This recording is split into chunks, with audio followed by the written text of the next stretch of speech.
Perbincangan yang cukup hangat, top headline news ya di tengah pekan ini begitu dari kesepakatan negosiasi ya dari Amerika Serikat dan juga Indonesia begitu ya, di mana kedua kepala negara Presiden Prabowo Subianto dan juga Donald Trump ini langsung berbincang membahas, dan Trump juga sudah mengumumkan begitu melalui sosial medianya dan gempar ya di media sosial, dan tentunya ini juga menjadi pertanyaan begitu ya, sebetulnya kesepakatan dari dagang ini, kesepakatan yang negosiasi begitu dari yang berlangsung selama ini, apakah memang sudah merupakan keputusan terbaik atau hasil yang terbaik begitu ya. Silakan Mbak Eme dan juga Mas Leonard begitu ya, waktu dan tempat dipersilahkan, pandangan dari redaksi CNBC Indonesia. Oke.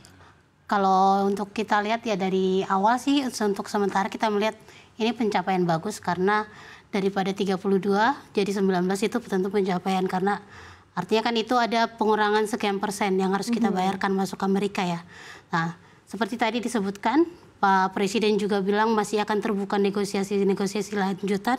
Kita menunggu dari pemerintah untuk negosiasi lanjutan, karena ini akan menambah daya saing kita untuk ekspor ke Amerika di tengah kondisi global yang tak menentu seperti sekarang ya. Jadi kita melihat ini sebuah pencapaian, tapi kita berharap ada langkah lanjutan lagi dari pemerintah. Terobosan-terobosan baru. Oke, karena sebelumnya kan kita berkaca ya kepada sebelum Indonesia begitu, Vietnam terlebih dahulu. Betul. Begitu kan sudah mendapatkan keringanan tarif menjadi 20%, begitu saat itu Indonesia masih 32%. Jadi waktu itu aim kita adalah gimana nih caranya supaya at least kita tidak kalah begitu dengan Vietnam. Betul. Begitu. Tapi rupanya kita malah justru lebih berhasil dengan penurunan tarif menjadi 19% begitu. Tapi banyak yang dikeluhkan juga oleh masyarakat begitu ya, karena memang mungkin pemahamannya juga masih belum terlalu lengkap, belum terlalu konkret begitu ya. Tapi overall dari Mas Lucky sendiri seperti apa begitu melihat kesepakatan dagang yang sudah terjalin sejauh ini? Ya, pertama kita pasti mengapresiasi ya upaya dari pemerintah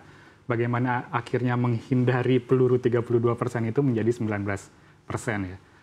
Dan Indonesia menjadi negara yang relatif rendah di Asia ya, bahkan lebih rendah dibanding Vietnam, jauh lebih rendah dibandingkan Malaysia yang justru waktu itu naik ya dari 24 jadi 25, jadi ini patut diapresiasi. Tapi di sisi lain, kita jangan sampai terlena dengan angka 19% ini, karena secara real ini masih tetap naik ya dibandingkan dengan tarif yang berlaku saat ini ya, base tarif 10%. Artinya ini memang masih tetap naik, hanya saja tidak setinggi ancaman 32%.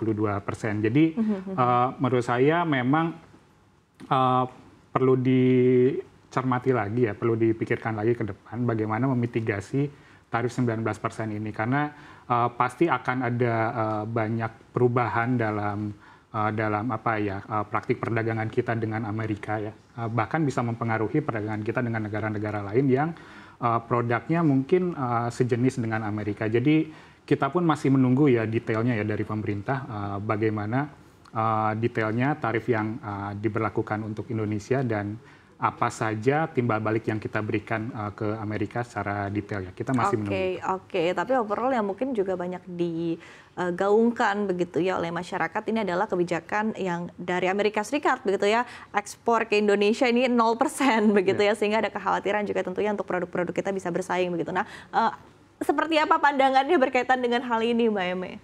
Nah, kalau ini tadi sebenarnya kita masih menunggu ya penjelasan resmi dari pemerintah, detailnya seperti apa. Pernyataan Trump yang bilang tidak akan bayar apapun itu, kita harus perjelas apakah hanya dibebaskan 0%, dibebaskan jadi 0%, atau ada pajak-pajak lain yang dia juga minta tidak harus dibayar. Ini kita tunggu. Tapi secara umum memang ini bisa dibilang butuh kerja keras dari pemerintah ya. Kalau misalnya tanpa bayar apapun, ini berarti kita harus melihat ada yang terpengaruh di dalam negeri. Kalau untuk industri yang membutuhkan bahan baku sih mungkin dia akan senang ya, karena artinya bahan bakunya akan lebih murah, setidaknya dari bahan biaya masuk akan lebih rendah harganya. Tapi kalau untuk misalnya itu sepadan apa enggak dengan yang 19% tadi, kita harus lihat dulu nanti dari penjelasan pemerintah. Karena kan 19% dengan 0% secara logika kasar, logika sederhana kan itu sepertinya tidak sepadan ya. Tapi nanti kita lihat penjelasan dari pemerintah soal yang 0% ini seperti apa.